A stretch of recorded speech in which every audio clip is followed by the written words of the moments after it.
The Longevity Lounge is proudly brought to you by AIA Australia, dedicated to helping Australians live healthier, longer, better lives.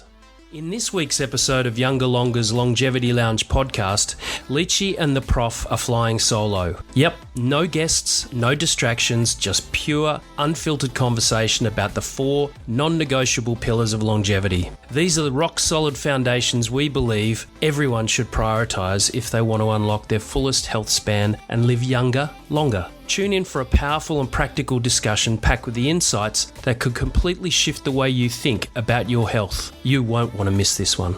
So, Leechy, here we are. We're going to jump into a whole heap of really valuable content, aren't we? You and me and no other guest today.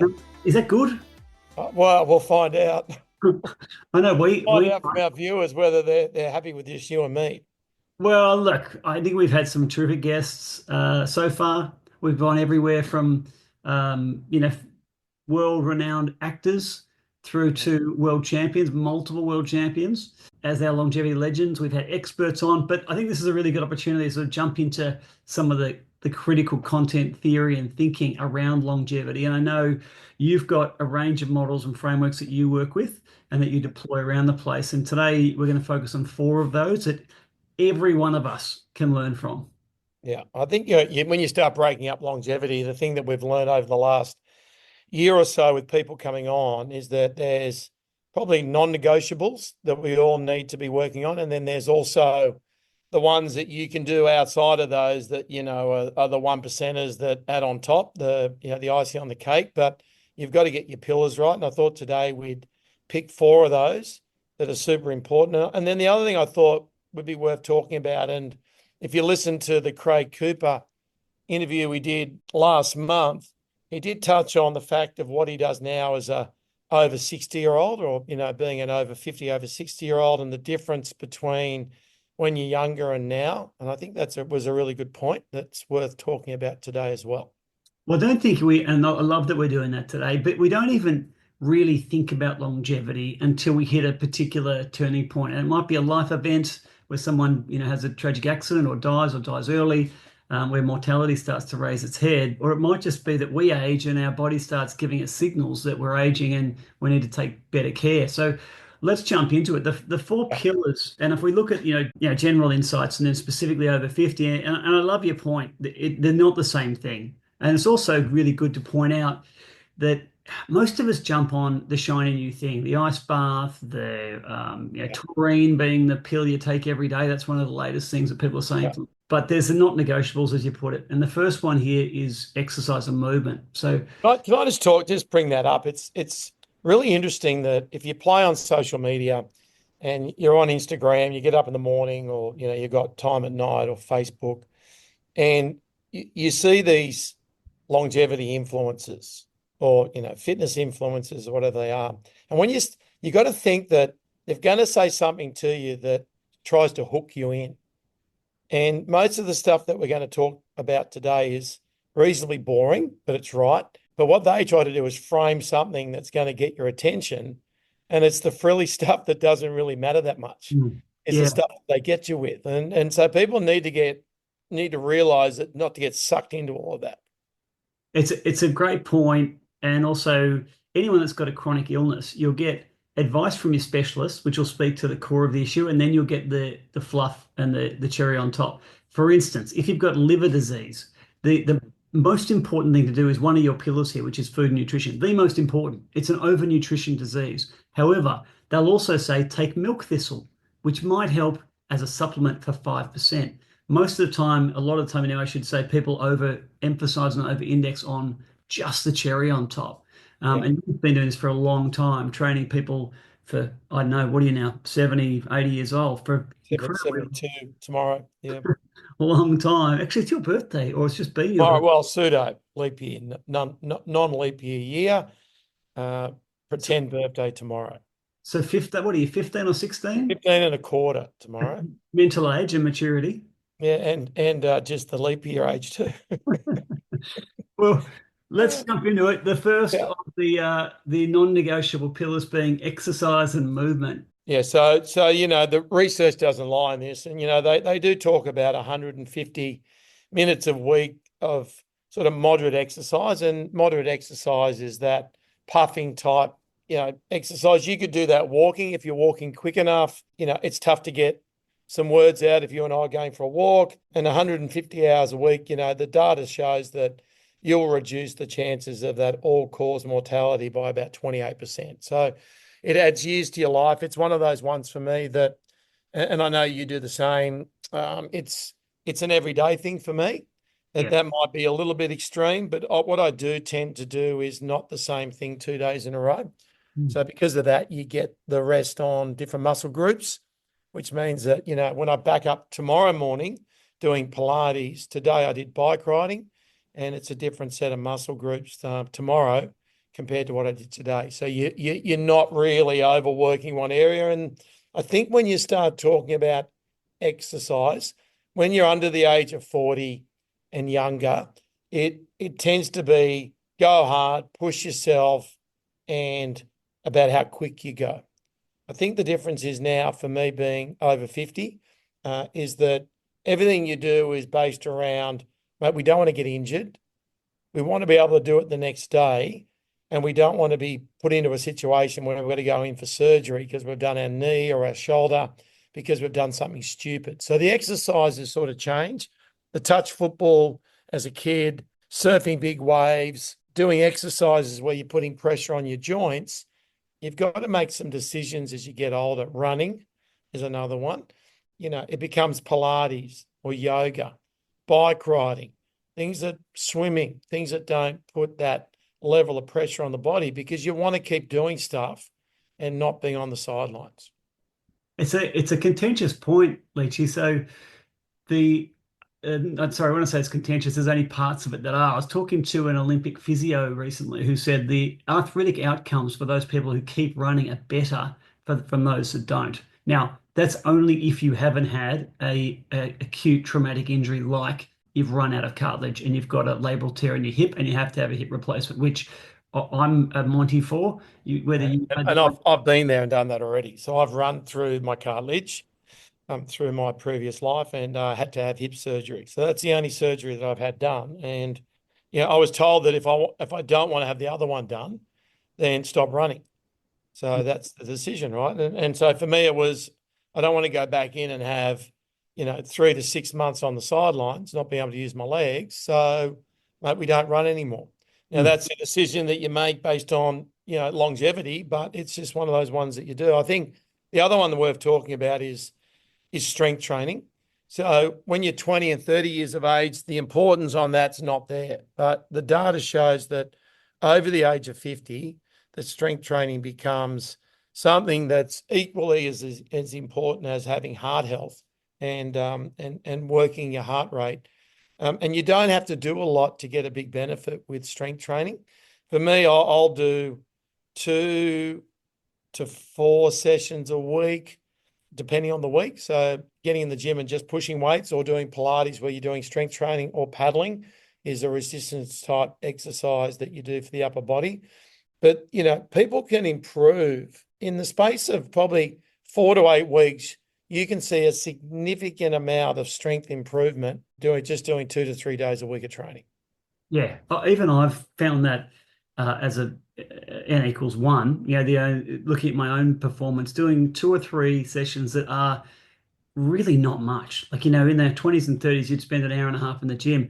I spend 30 or 40 minutes in there 3 or 4 times a week, and I'm arguably in as good a shape as I was in my 30s, which is really helpful, because I was going to ask you this as a former, I know you spent a lot of time with guys that were Ironmen and good athletes, whether you were or not yourself is, up for debate, but you have a relationship with sport. And your relationship, like any relationship, it changes over time. And your relationship would have been all about winning. And you probably only did things that led to performance. You probably discounted everything else unless it was very in that narrow band of, this will make a difference on the day. So what happened from that into now, this much broader perspective?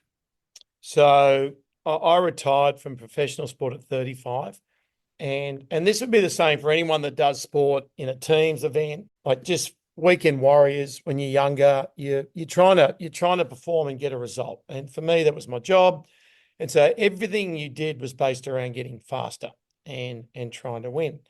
And so it really, that was the only focus that you had. When I retired at 35, the gap between 35 and 45 was, yeah, I get that now exercise is something for health, but there was still this in my mind. It was like, I still want to go fast. If I'm on the training paddock with you, I want to beat you.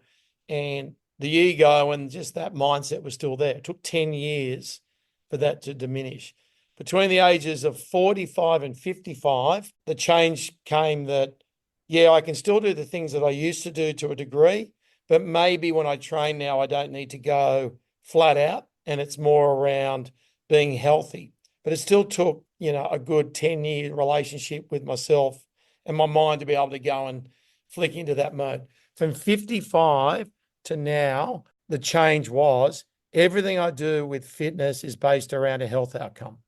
And it doesn't matter if I go quick or don't go quick. It's all about staying healthy and not getting injured. And let's pick the things that we can do that. And I suppose the goals went from being high performance and winning to, as a 61-year-old tomorrow, what's the best version that I can be of that? And exercise and movement is one part of that puzzle that I need to get right. Well, answer me this.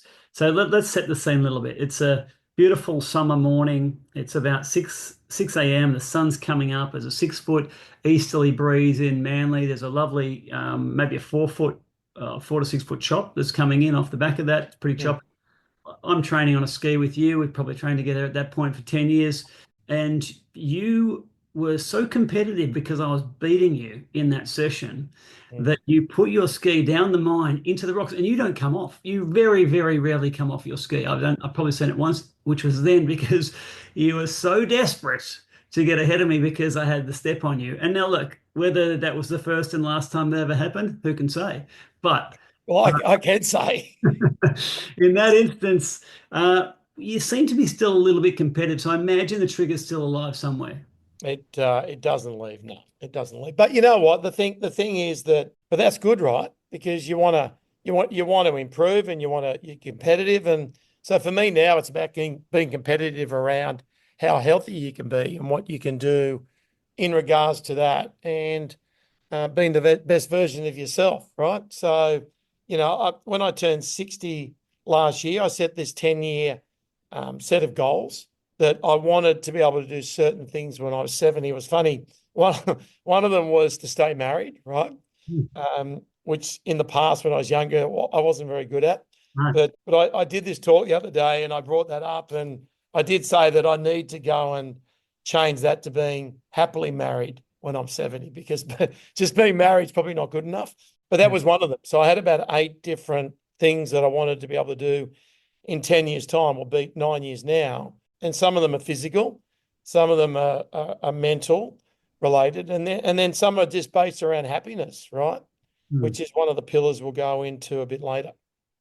Well, before we do, I think let's just jump out of strength and exercise, or exercise and movement. And one of the key statistics I know that you and I talk about is resistance training twice a week reduces the risk of frailty by 40%, and 1 in 3 people over 65 fall each year. And if you've had anyone that you know fall when they're from 65 older, it can become a life-threatening situation very quickly. There's a really bad stat that if you end up in hospital with a broken pelvis or hip over a certain age, that your death age is looming around the corner. It's a really scary stat.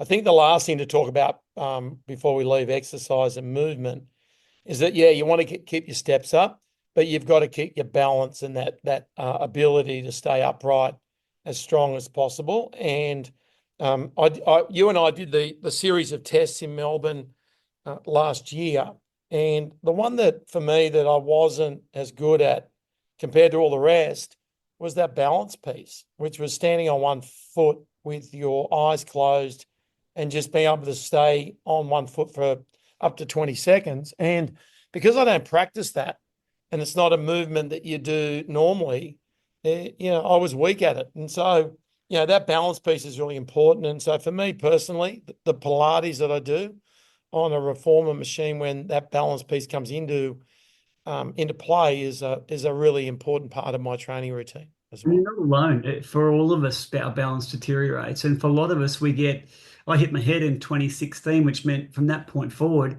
I can't, I can ride a bike and I can paddle, but I don't have the balance that I once did. Yeah. Thankfully, I wasn't racing anymore in a ski or on a bike. But if you said on your bike, turn around in the street, I can't turn right. I can get around Oh, corners, but I can't do a 180 turning right because it's just the balance is no longer there. yeah, wow. I said, look, everyone's got their own little path in life, and those people who haven't hit their head like you still have a deterioration, not just in their balance, but also in their mental abilities. Let's move on now to Yeah. the second point, which is food and nutrition. And look, I think one of the things that I said earlier in our podcast history together that people really celebrated, I get emails about, is talking about your addiction to 12 musk sticks a day, like a 14-year-old child. So where have you come to from that? Well, based on your stupidity, I get stopped in the street now. I get called Mustic Boy. That's right. It's call out from the cars that's going past as I'm walking my dogs. Yeah. It's terrible. Oh, look, I feel Mustic Boy, there's Mustic Boy. Look at him. Look at him. There he goes. either that or something else. Anyway, And what, amongst other things. what have you? I must say that my relationship with food in the last 10 years has changed considerably. I was fortunate when I was younger to be able to win in the sport that I did, and food wasn't a consideration at all to be something that I used as an advantage to win with. And because I didn't have to search for other means, and training enough was enough to get me across the line and to win. So I never thought that food was that important when I was younger. And the older I got, the more my body started saying to me, no, no, no, no, mate, we don't do gluten anymore because you feel sick if you have it. No, dairy's done now as well. So it was literally my body telling me that, no, you've gone and overcooked yourself with those food types. And because of it, you can't do that anymore.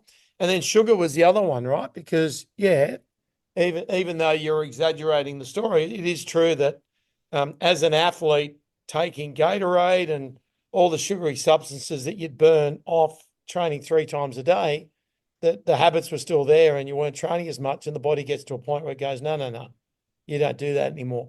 So my relationship has changed with food considerably in the last 10 years to the point now where, we're talking about now the 4 non-negotiables with what you need to do, and food and nutrition sits squarely in those 4.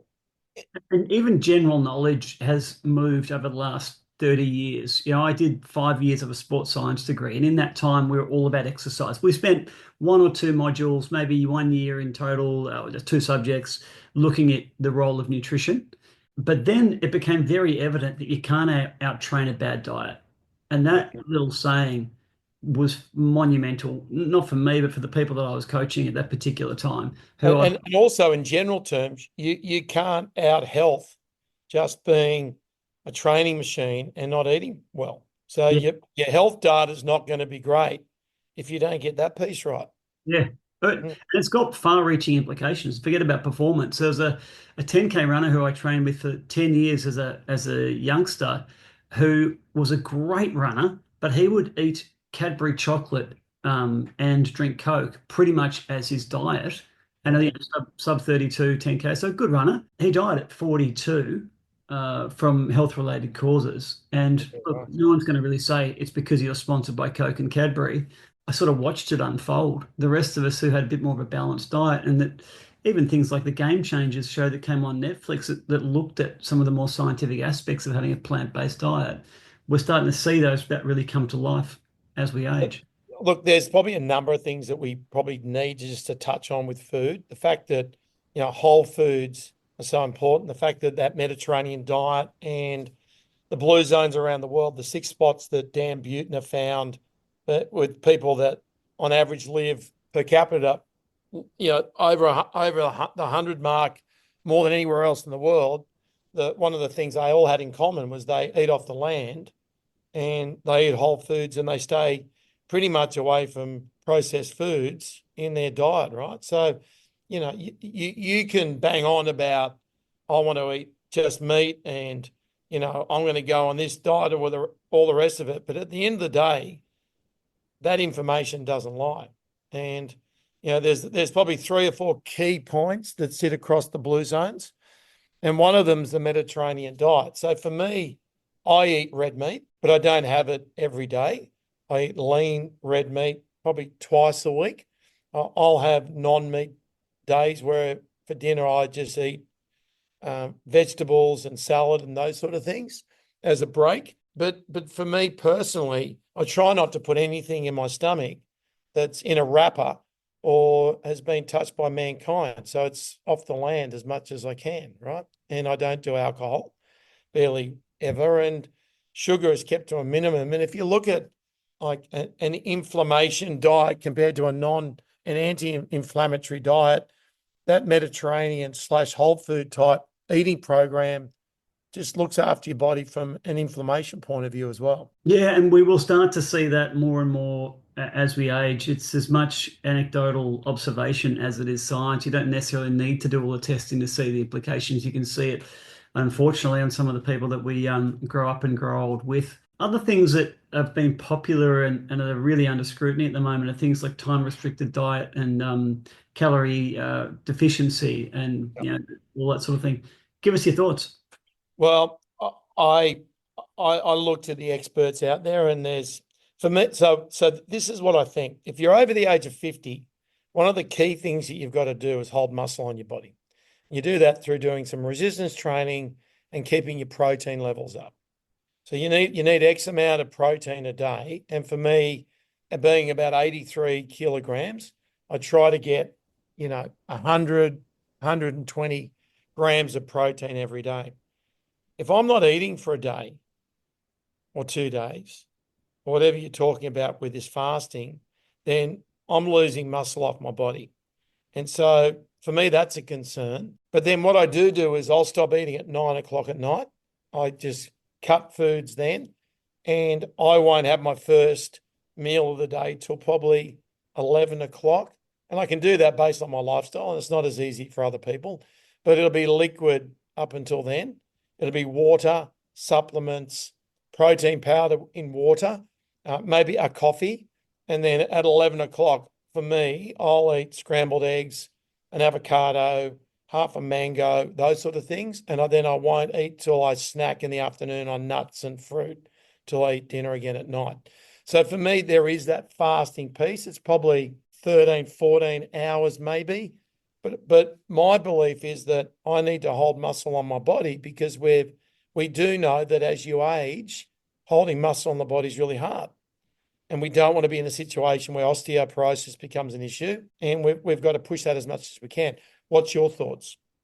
Well, you and I, look, we're in a little bit of a privileged position, to be honest. Our metabolism is very high. We come off a huge exercise base, you professionally and me just as a lifelong athlete, where our body fat percentage is probably under 20 and has never been over that. Now, that's the anomaly. That's not the everyday life. So some of the things that we do and the challenges that we face around holding muscle are different. Other people who are looking to lose belly fat because of its implications to mortality.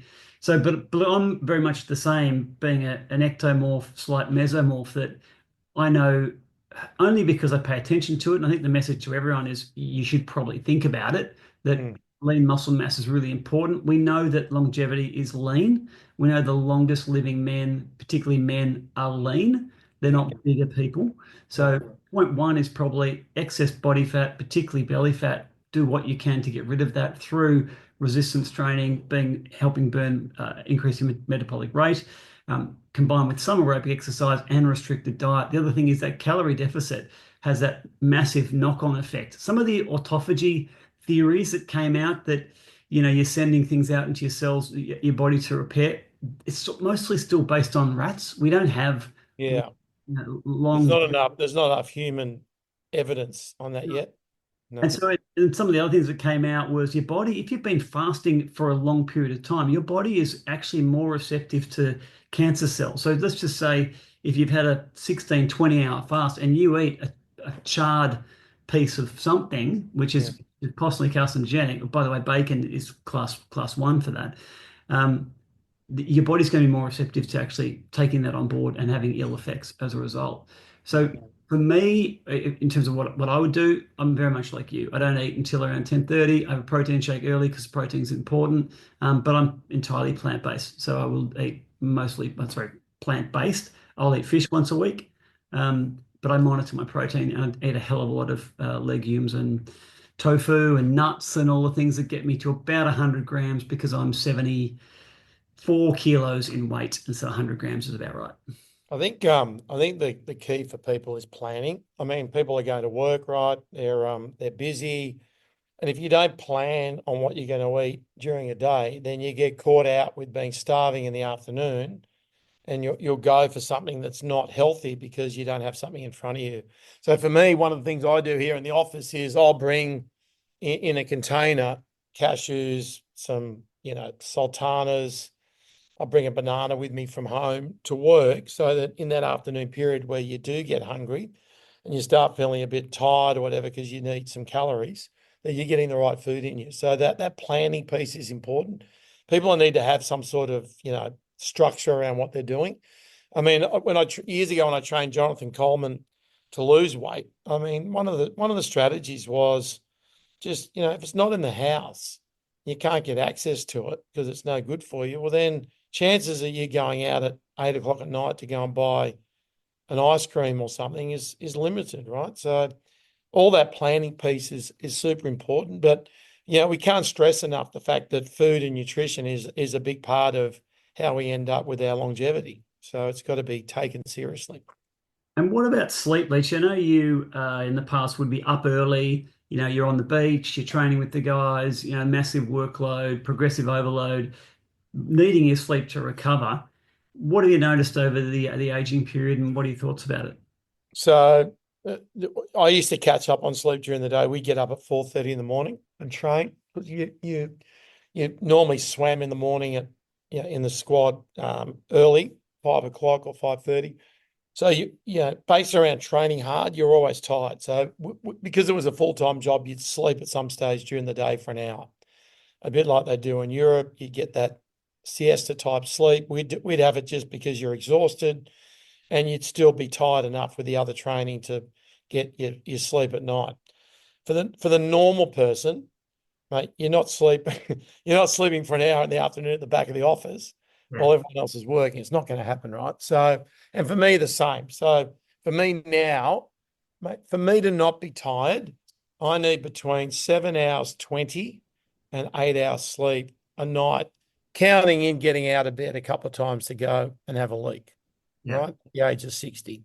I don't go without, I'll wake up within 3 to 4 hours to get up to go to the toilet once to twice a night, every night. But then I go straight back to sleep. So I'm lucky that I can sleep straight away. But the secret around that for me is just the routine. So if you put me into a hotel, the first night I sleep in a hotel, I'll sleep poorly. But I will take my own pillow most of the time with me. So, there's certain things I have to be in bed by 10:30 at night. And there's that window between 10:30 and 11 that you get yourself into a position where you get the sleep when you're tired and you don't miss the window. The room temperature is 24 degrees. It's a dark room. I use white noise to block out silence, which for me is noisy. So I have my routines that I do. Like I stop eating, like I said, at 9 at night. And there's that sort of hour and a half gap for me, which is fine. Other people probably need more gap between when they stop eating and sleep. I don't have a problem with being on the phone and watching television and those things. Other people do. But so I know my pocket and what I need. You might be slightly different. Well, I mean, I find it weird that you would feel tired at all going from your golf lesson to Pilates to signing autographs in imaginary autograph books.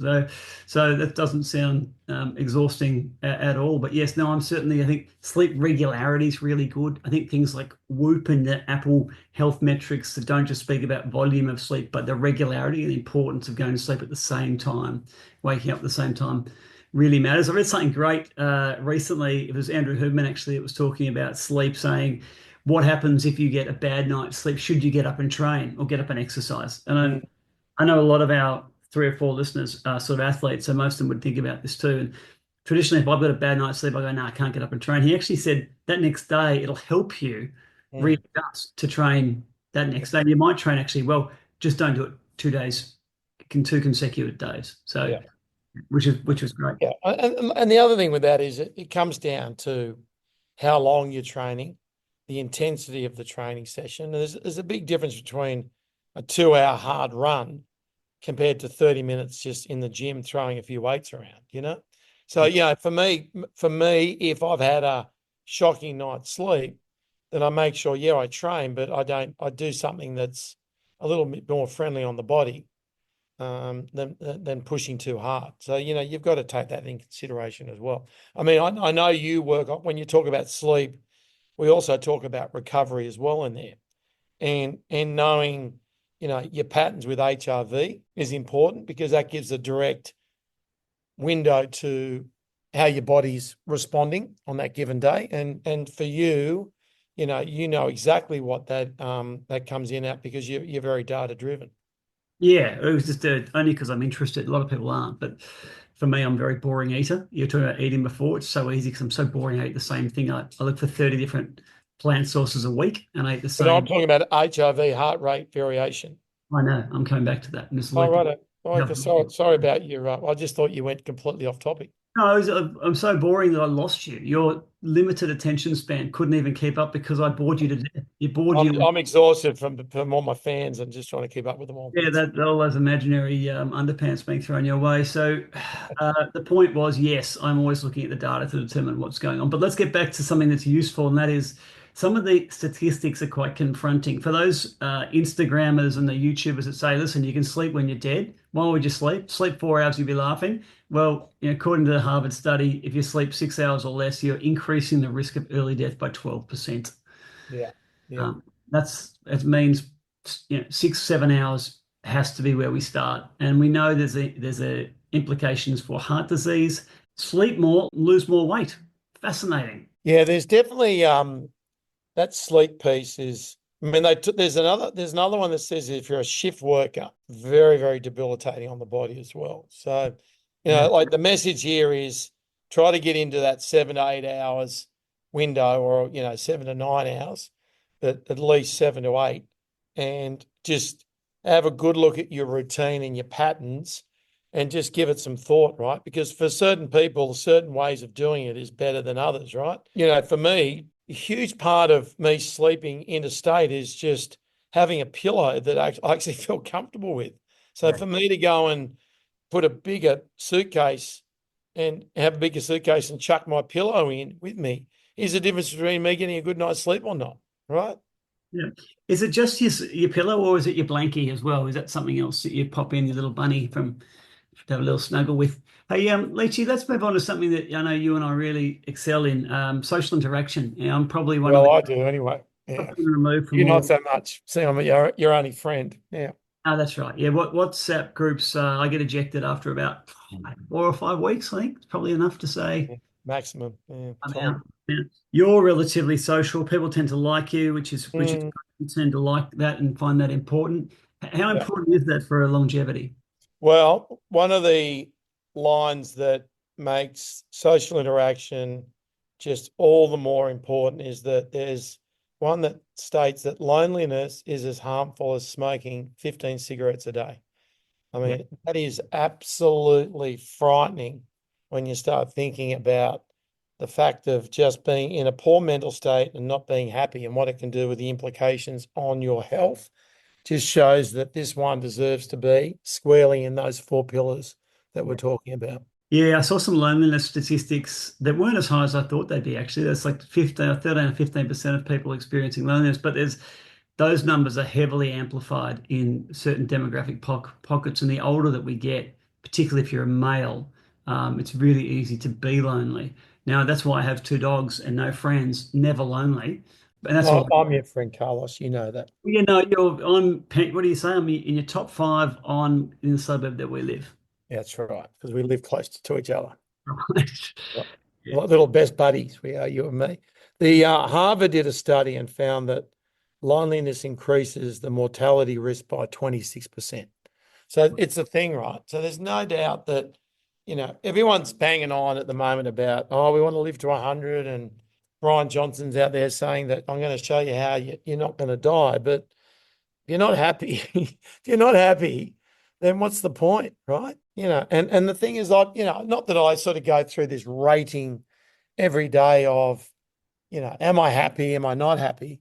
But it's certainly one of the things that I do try to do, which you've heard me say before, is that some part of every day that I live in, I've got to feel like it's a bit of a holiday every day. Like, so how do I set my world up? And yeah, you'll have your shit days. I get it, right? You get your bad days. But how can I feel like if it's a Monday, a Wednesday, or a Sunday, some part of this day feels like it's a holiday? And for me, that's one of the little rules and things that I do in my world to make myself happy. And that can be going for a coffee with you, or, going for a bike ride like I did this morning with my daughter. She jumped on the e-bike and we went and rode for an hour and had a coffee at the halfway point. And, it was just unreal to be able to go and do something with your kid and do exercise at the same time. And it made me happy. So, yeah, I think it's really important. Yeah, there's a really fascinating study that I use in my other work in culture and team building that talks about how much we love our work or how happy we are at work. And it only is a threshold, it's 20%. You only need to love 20% of what you do for it to have a substantial knock-on effect for your satisfaction, engagement, culture, happiness. So does that mean, just on that, does that mean that statement of being happy enough in that environment, then 20% is enough for people to feel all right? Yeah, and it can be that you've got a friend at work. Everyone needs a friend at work. That's another study, but that friend might be the 20%. It Yeah. might just be that you get a 20%. Literally love hanging out with this person, and that carries you over all the other things that you don't love so much. The other big statement that I make with my clients that I always find so surprising that I certainly live by, and I know you do too, when I write this on the board and go, reflect on this statement, I'm always surprised because they're astounded by it. And that is, life's meant to be enjoyed.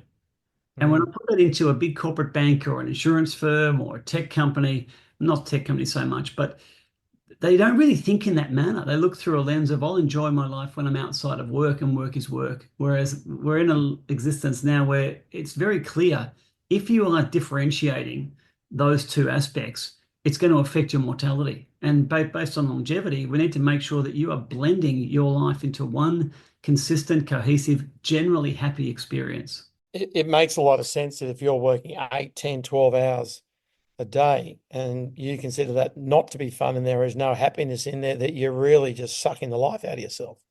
Yeah, Mm. yeah, sure. And even if you're doing, like I worked 20 hours 2 days ago. I don't make a habit of it, don't like it, I know it's terrible for me.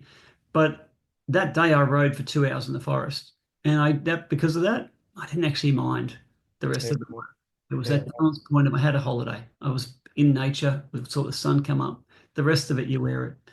So just on that, so some of the strategies that I use technology as a way to connect with people and set WhatsApp groups up around exercise, even around recovery, right? So as you know, you're in that group where, we can go do sauna and ice bath, which I don't count that as being a non-negotiable in my longevity, which, anyone that goes and searches on Google ice bath, then you hit with 1,000 ads on every ice bath under the sun on when you're on your social platforms.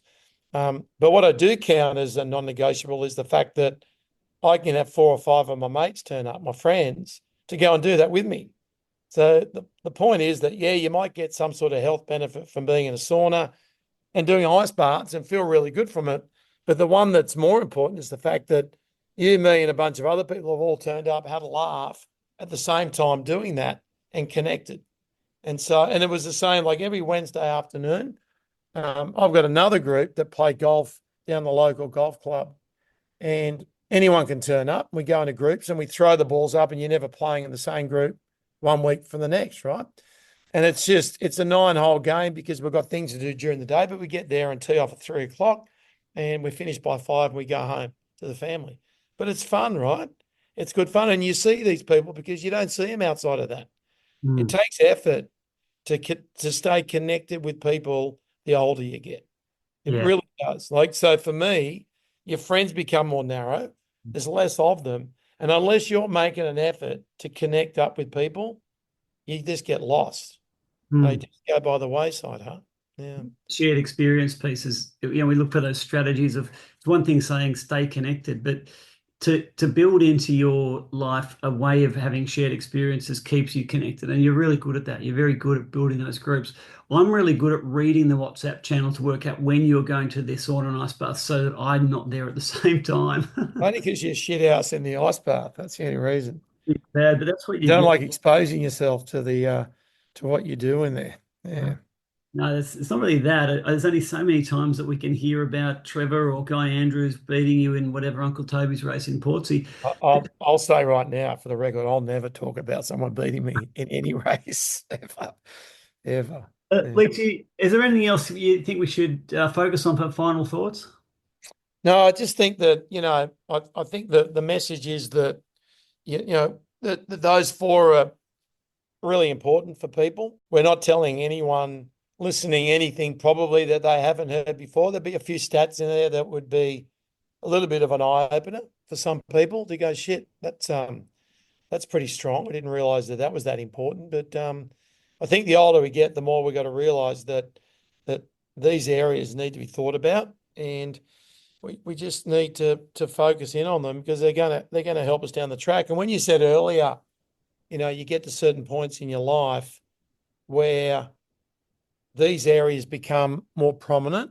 For me, the one that really stuck out was in the last year, like when I lost my mum this time last year, and just seeing the way that you lose, one of your parents, like I've lost my dad as well. It just echoes the fact that you want to stay healthy as long as you can. And I think for me, the last thing I'd say on this is that, last year in Australia, the average male lived to 81 years of age and female 84.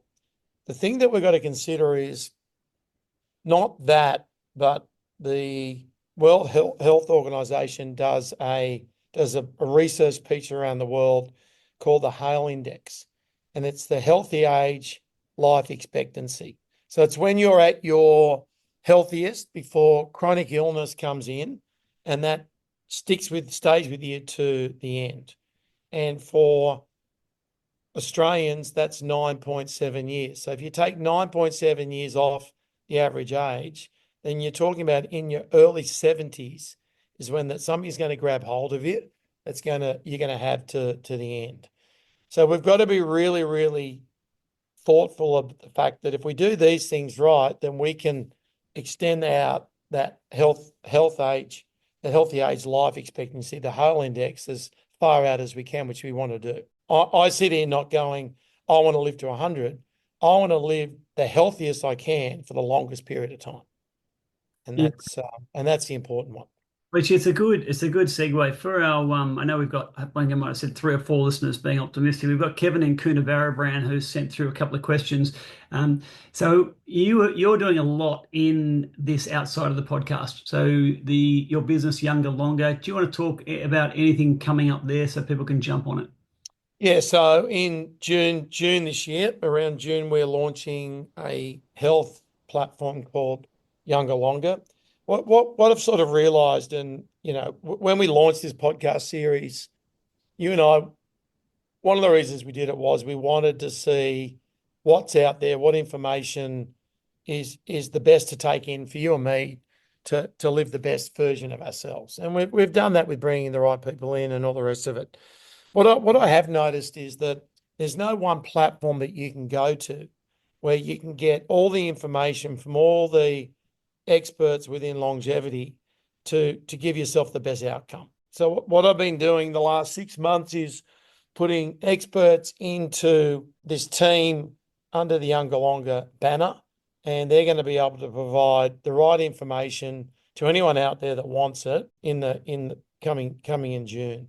So we're doing that. So we've got cardiologists on heart health. We've got experts on gut health, experts on osteoporosis, happiness, all the different silos that you want to go into. And these people guide you to become better versions of yourself. So that's younger, longer. Yeah.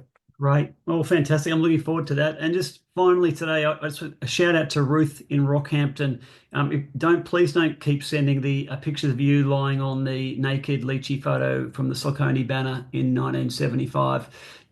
We've probably got enough of those at this point, I'd say. That's it. But hello to Ruth and well done. Good on you, Ruthie. I think she was a member of the Manly Surf Club once. All right, right there. You've been outstanding today. You really have. That's all we have time for today on the Longevity Lounge. Thanks, Leechy. That's the plot.